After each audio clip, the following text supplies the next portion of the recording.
Cease fire के बाद अब बिहार सरकार के मंत्री नितिन नवीन का बयान सामने आया है। नितिन नवीन ने कहा है कि भारतीय सेना ने पाकिस्तान के मंसूबे को फेल किया है। हमारी सीमा अभेद रही।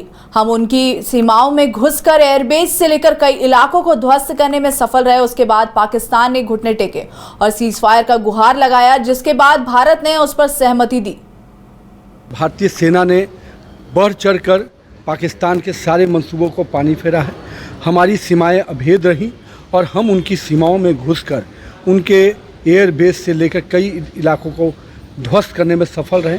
और उसके बाद जब पाकिस्तान ने घुटने टेके हैं तो निश्चित रूप से उसके आधार पर उनके मंत्री, विदेश मंत्री या उनके आर्मी चीफ ने सीज फायर का गुहार लगाया, तो निश्चित रूप से भारत ने उस पर विचार किया और सीज फायर की चीज़ों को सहमति दी। लेकिन कुछ ही घंटों के बाद निश्चित उल्लंघन के बाद भी प्रक्रिया पर भारत ने भी उस समय भी रिटेलिएट किया है और अब उसके बाद 1-1.5 घंटे के अंदर ही वो चीज़ें रुक गई, 8 बजे के बाद से 8:30 के बाद।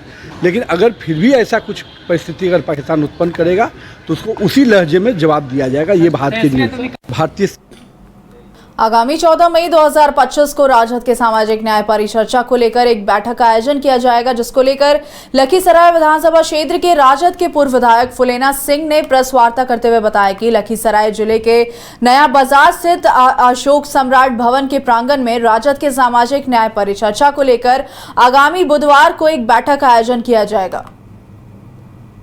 उद्देश्य है कि कार्यकर्ताओं को इस बात से संबोधन करके समझाया जाए कि गांव में जाएं तो सामाजिक न्याय पर चर्चा करें कि सामाजिक न्याय क्या है। राष्ट्रीय जनता दल शुरू से सामाजिक न्याय की पार्टी रही है।